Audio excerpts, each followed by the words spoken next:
My biggest hit, it will be UTV's biggest hit, it will be Vashuji's biggest hit, and it will be amongst the top 3 hits of 2013, and it's an open challenge to anybody. और यार हमारा एक unpopular opinion भी है कि जो SRK का role था वो विकी कौशल को करना चाहिए था, क्योंकि एसआरके की पंजाबी थोड़ी ऑफ लग रही थी और यार बॉम्बे वेलवेट उनका ड्रीम प्रोजेक्ट भी था, तो ये मूवी ने उनको मेंटली भी काफी डिस्टर्ब कर दिया था और फाइनेंशियली तो कर ही दिया था। ओवर कॉन्फिडेंस एक ऐसी बीमारी जो आपको बहुत बीमार कितना बीमार बहुत ज्यादा हाँ बहुत ज्यादा बीमार कर सकती है। ये एक ऐसी बीमारी है अगर आपके सिर पे चढ़ जाए तो यार आपको बंदा नहीं लगता, बंदी लगी। ऐसा लगता है कि यार वो सब हमारे से नीचे ही है, हम सबसे ऊपर ही है। और ऐसी चीज है यार कई डायरेक्टर्स के साथ भी हुई है जब वो ओवर कॉन्फिडेंट हो जाते हैं और उनको लगता है कि यार हम कुछ भी बना देंगे तो ऑडियंस जरूर देख लेगी। तो आइए बात करते हैं कुछ डायरेक्टर्स के बारे में जिन्होंने सोचा कि अगर हम ऑडियंस को फिल्म के नाम पे गोबर भी दे देंगे तो खुशी खुशी एक्सेप्ट कर लेंगे, लेकिन ऑडियंस ने उनको उनकी औकात दिखा दी। तो आज हम आपको बताएंगे 10 ऐसी मूवीज के बारे में जो डायरेक्टर ने तो सोचा था कि यार एटम बम निकलेगा, लेकिन निकला फुस्की बम।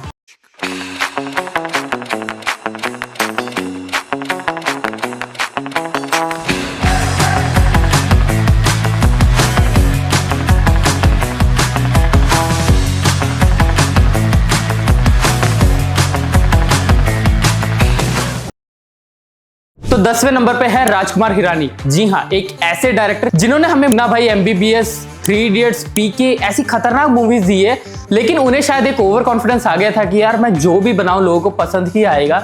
यही सेम हुआ डंकी मूवी के टाइम। जब डंकी रिलीज होने वाली थी तो उनके जो को राइटर है उन्होंने कहा था कि ये राजू हिरानी की सबसे बेस्ट मूवी है, लेकिन जब ये मूवी रिलीज होती है ना सीधा उल्टा पड़ जाती है। जी हाँ, लोगों को ये मूवी बिल्कुल भी पसंद नहीं आती। ये मूवी हालांकि बॉक्स ऑफिस पे कमाई तो कर लेती है, लेकिन उस लेवल की नहीं निकलती जैसे राजू हिरानी की मूवीज होती हैं। और यार हमारा एक अनपॉपुलर ओपिनियन भी है कि जो एसआरके का रोल था वो विकी कौशल को करना चाहिए था, क्योंकि एसआरके की पंजाबी थोड़ी ऑफ लग रही थी और विकी कौशल अगर वो रोल करते तो बहुत अच्छी तरीके से करते और बहुत अच्छी पंजाबी बोलते। तो ये हमारा एक ओपिनियन है। आपको अगर ऐसा सेम लगता है या आप हमसे एग्री नहीं करते तो कमेंट सेक्शन में बता सकते हैं। 9th पे आते हैं डायरेक्टर लिजो जोस पेलिशेरी। यार ये मलयालम इंडस्ट्री के one of the prominent directors में से एक है। इन्होंने ईमायू, जल्लीकट और चुरली जैसी अच्छी मूवीज भी बनाई है। और आपको ये भी बता दो कि जो जल्लीकट मूवी थी उसको बेस्ट सिनेमेटोग्राफी के लिए ऑस्कर नॉमिनेशन के लिए भी भेजा था। वो इतनी अच्छी मूवी थी, बट उस बंदे को एक मिस हिट हुआ इसी साल। वो मूवी थी मलेकोटे वालीबन। वो मूवी जैसे आने वाली थी तो उसकी प्रमोशन जोरों शोरों से चल रहे थे और उस मूवी के प्रोड्यूसर ने आके तो ये भी बोल दिया था कि जब मोहनलाल जी की एंट्री होगी तो वो एंट्री सिर्फ मैं थिएटर में नहीं थिएटर के बाहर से सुनूंगा, लोग इतने ज्यादा हाइप्ड अप हो जाएंगे और लोग चिल्लाएंगे।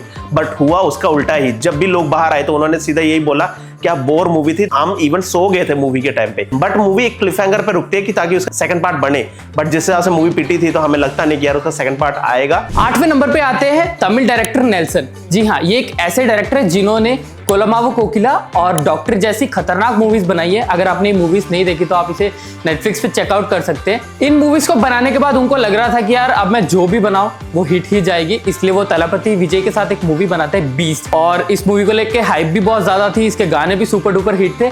लेकिन जैसे ये मूवी रिलीज होती है यार लोग इसको सीधा पैन कर देते और बोलते हैं कि क्या बकवास मूवी बनाई है, बिल्कुल भी मजा नहीं आया, एंटेगनिस्ट इतना वीक है और कोई स्टोरी लाइन तो है ही नहीं। सीरियसली उनका जो एक अच्छा ट्रैक रिकॉर्ड चल रहा था वो सारा खराब हो जाता है इस मूवी के साथ। और यार ये चीज हमने नोटिस किया है कि जो भी बड़े डायरेक्टर्स विजय के साथ काम करते तो यार वो फैन सर्विस में लग जाते हैं और हमेशा ट्राई करते कि उनकी फैन फॉलोइंग को मिल करे, तो इसी वजह से उनकी मूवीज हमेशा पिट जाती है। और सेम हुआ था गोट के साथ भी। 7th पे आते हैं संजय लीला बंसाली। यार देवदास, हम दिल दे चुके सनम और बाजीराव मस्तानी ऐसे अच्छी मूवीज बनाने वाले डायरेक्टर का अगर आप मैं बोलूं तो एक मूवी के लिए उनको ओवर कॉन्फिडेंस था, वो था मूवी सावरिया के लिए। और उनका सबसे बड़ा पंगा ये भी हुआ कि उन्होंने अपने ओवर कॉन्फिडेंस के चक्कर में उस मूवी को क्लैश कर दिया फराह खान की मूवी ओम शांति ओम के साथ, वो भी दिवाली के टाइम पे। और जब भी दिवाली क्लैशेस होते हैं तो ऐसा जरूर होता है कि यार एक मूवी ब्लॉकबस्टर जाएगी तो दूसरी जरूर पिट जाएगी। और यही सेम चीज हुआ सावरिया के साथ भी। हमने देखा कि सावरिया में रणबीर कपूर और सोनम कपूर ने दोनों ने अपना डेब्यू किया था। इस मूवी की हाइप बहुत ज्यादा थी क्योंकि इस मूवी में एक सलमान खान का कैमियो भी बोला जा रहा था और हमने वो मूवी में देखा भी। बट ये मूवी बहुत गंदी तरह पिटी, लोगों ने इस मूवी को बिल्कुल एक्सेप्ट नहीं किया। लोग कहते कि यार क्या बोरिंग मूवी बनाई थी। 6वें नंबर पे है डायरेक्टर अनुराग कश्यप, जिन्होंने movie DevD, gangs of Wasseypur 1, 2 बनाई है। और इनकी तो एक अलग ही फैन फॉलोइंग है कि यार बहुत रूटेड मूवीज ये बनाते हैं और सभी लोग इनके मूवीज का हमेशा वेट करते हैं। और इनका जो यूएसपी ये था कि वो हमेशा कम बजट में मूवीज बनाते थे और वो मूवीज काफी सक्सेसफुल भी निकलती थी। लेकिन शायद ये मूवी सबके हिट होने के बाद उनमें एक ओवर कॉन्फिडेंस आ गया था कि यार अब मैं बड़े बजट की मूवी भी बनाऊंगा तो वो हिट जाएगी, इसलिए वो बनाते मूवी बॉम्बे वेलवेट। जी हाँ, ये मूवी बहुत ज्यादा हाई बजटेड मूवी थी, इसलिए वो सोचते हैं कि रणबीर कपूर, अनुष्का शर्मा, करण जौहर को रख के एक इंडिपेंडेंट इंडिया के टाइम की स्टोरी लाइन लेके एक मूवी, बड़े बजट की मूवी बनाएंगे तो वो शायद हिट जाएगी। लेकिन यार सब कुछ उल्टा पड़ जाता है और ये मूवी लोगों को बिल्कुल भी पसंद नहीं आती। लोग इसको कहते हैं कि यार इतनी बकवास मूवी अनुराग कश्यप कैसे बना सकते, और वहां से यार उनका करियर बहुत बुरी तरह अफेक्ट होता है। और यार बॉम्बे वेलवेट उनका ड्रीम प्रोजेक्ट भी था, तो ये मूवी ने उनको मेंटली भी काफी डिस्टर्ब कर दिया था और फाइनेंशियली तो कर ही दिया था। और फिर इसके बाद उन्होंने डायरेक्शन थोड़ा कम कर दिया और वो एक्टिंग में ज्यादा दिखने लगे। फिफ्थ पे आते हैं विकास बैल। यार क्वीन जैसे सुपर हिट मूवी जो यार एक नेशनल अवार्ड तक जीती है जिस मूवी ने, उस मूवी के बनाने के बाद जब बंदा यार सोचता है कि यार मैं कोई अच्छी मूवी करूंगा, कोई जैसे अच्छी कहानी वाली मूवी करूंगा, बट वो बंदा कौन सी मूवी करता है? शानदार। यार इतनी वाहियात मूवी थी ना वो, कि मतलब उसका ना कोई सर पैर था कि भाई एक अमीर घर होता है जो बैंकरप्ट होने वाला है, दूसरा एक अमीर घर है वो भी बैंकरप्ट होने वाला है, दोनों की वजह से शादी का प्रपोजल आता है, दोनों की, एक लड़का और लड़की की शादी हो रही है और शाहिद कपूर उसमें एक इवेंट मैनेजर है, क्या कर रहे हैं, कुछ उसका सर पैर नहीं था। आलिया भट्ट तो मेरे को पूरी ऑफ लगी उस मूवी में। विकास बैल ने यार इस मूवी में फिर से वुमेन एम्पावरमेंट और बॉडी पॉजिटिविटी वाले टॉपिक छेड़ने की कोशिश की थी, बट यार वो टॉपिक भी मिस हो गए, लोगों ने बिल्कुल एक्सेप्ट नहीं किया। लोग तो कह रहे थे क्या वाहियात मूवी बनाई है। और चौथे नंबर पे आते हैं स्कॉर्पियो के सबसे बड़े दुश्मन। जी हाँ, मैं बात कर रहा हूँ रोहित शेट्टी के बारे में। इनको कौन नहीं जानता यार, इनकी सारी मूवियां हिट जाती हैं और यार हमेशा मल्टी स्टारर मूवीज बनाते हैं और हमेशा लोग इनके मूवीज का वेट करते हैं, और स्पेशली फैमिली ऑडियंस। और यार उनको जो मर्जी रोहित शेट्टी बनाए वो हमेशा ही पसंद आता है। लेकिन उनकी जजमेंट लास्ट टाइम खराब हुई जब उन्होंने सोचा कि मैं सर्कस जैसी मूवी बना लेता हूं और लोग इसे भी एक्सेप्ट कर लेंगे। लेकिन सर्कस जब रिलीज हुई तो लोगों ने कहा यार इतना ज्यादा लाउड, इतना ज्यादा क्रैपी मूवी वो कैसे बना सकते हैं, और यार लोगों ने उस मूवी को बुरी तरह से पैन कर दिया और बोला कि यार हमें ऐसी मूवीज तो बिल्कुल नहीं देखनी। थर्ड पे आती है फराह खान। यार फराह खान को तो बहुत ज्यादा ओवर कॉन्फिडेंस हो गया था अपनी मूवी ओम शांति ओम के बाद, क्योंकि उस टाइम पे उन्होंने एसएलबी के साथ कॉम्पीट किया था दिवाली पे और इनकी मूवी ब्लॉकबस्टर साबित हुई थी उस साल की। और ओम शांति ओम के बाद तो यार फराह खान को इतना ज्यादा कॉन्फिडेंस हो गया था कि यार वो कुछ भी बनाएंगे लोग देख लेंगे। तभी ऐसे हुआ कि उन्होंने अपने हस्बैंड शिरीष कुंद्र को बोला कि एक कहानी लिखो, मैं एक मूवी बनाना चाहती हूँ। तो उन्होंने एक ब्लॉकबस्टर मूवी की कहानी लिखी जो थी 30 मार खान। चाहे यार ये मूवी फ्लॉप रही थी, बट ये मूवी हमारे और आपके कई लोगों में से भी गिल्टी प्लेजर मूवी लिस्ट में से एक होगी। और इसके डायलॉग भी यार बहुत ज्यादा फेमस है, बट हाँ इसके डायलॉग, कई डायलॉग्स ने कंट्रोवर्सीज भी क्रिएट किए थे। और दूसरे नंबर पे यार ऐसे डायरेक्टर हैं जिनके बारे में मैं क्या ही बोलूं। इस बंदे ने तो यार हनुमान जी को भी शर्मिंदा कर दिया। जी हाँ, मैं बात कर रहा हूं ओम रॉथ के बारे में। इस बंदे ने तो यार रामायण का जीता जागता मजाक बना के रख दिया, आदि पुरुष बना के। और ये बंदे ने इससे पहले तानाजी मूवी बनाई थी जिसको नेशनल अवार्ड मिला था, और एक नेशनल अवार्ड मिलने के बाद यार इस बंदे के सर पे ओवर कॉन्फिडेंस चढ़ गया था कि यार मैं कुछ भी बना लोग एक्सेप्ट कर लेंगे।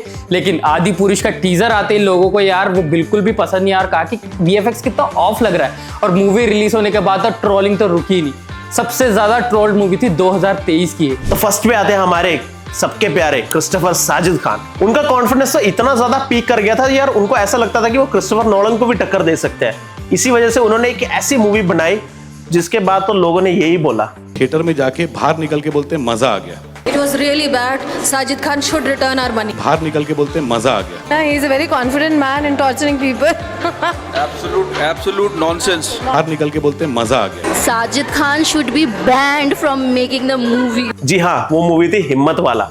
इस मूवी के प्रमोशन के टाइम पे तो यार साजिद खान तो ऐसे ऐसे चीजें बोल रहे थे कि हमारे चरखे कम पड़ रहे थे यार, हम लपेटे लपेटे थक गए थे कि यार ये बंदा क्या बोल रहा है। और इनके ये प्रमोशन का फेमस डायलॉग भी, My biggest hit, it will be UTV's biggest hit, it will be Vashuji's biggest hit, and it will be amongst the top 3 hits of 2013, and it's an open challenge to anybody. इनके दिमाग में तो यार एक चीज बैठ ही गई थी कि अगर मैं कोई भी मूवी बनाऊंगा तो वो फ्लॉप नहीं होगी। हिम्मत वाला के बाद यार उनको लगता है रियलाइजेशन बिल्कुल नहीं हुआ। इसके बाद वो उससे भी वाहियात मूवी बनाते हैं, वो होते हैं हम शक्ल्स, जिसके बारे में तो यार सैफ अली खान और रितेश देशमुख तक सोचना नहीं चाहते। और इसके बाद यार उनका करियर रिवाइव हुआ ही नहीं। इसके बाद उनको मीटू में भी फंसे, एट लास्ट हमने उनको बिग बॉस में भी देखा। इसलिए बोलते हैं यार आशुतोष गोवारकर के साथ नहीं लड़ना चाहिए। Shut up Sajid. तो ये थी हमारी वीडियो यार, इसमें हमने दिखाया कि कैसे ओवर कॉन्फिडेंस एक बंदे को मार देता है। यार हाँ, कॉन्फिडेंस होना चाहिए, बट जैसे ही ओवर कॉन्फिडेंस आ जाता है ना तो आपका डाउनफॉल होना पक्का है। तो वी होप कि आपको ये वीडियो पसंद आई होगी। अगर पसंद आई है तो इसको लाइक शेयर और कमेंट कर देना। तो आप कमेंट सेक्शन में हमें बता सकते हैं कि ऐसे और कौन से टॉपिक्स हैं जिस पे हम वीडियो बना सकते हैं, तो उस पे हम वीडियो लेकर आएंगे पक्का। तो अगर वो टॉपिक वर्दी हुआ तो हम उस पर वीडियो जरूर बनाएंगे। और यार वी होप कि आपको वीडियो पसंद आई होगी, तो इसको लाइक शेयर और कमेंट जरूर कर देना और हमारे चैनल को सब्सक्राइब कर देना, वो बेल आइकन दबा देना। तो तब तक के लिए बाय।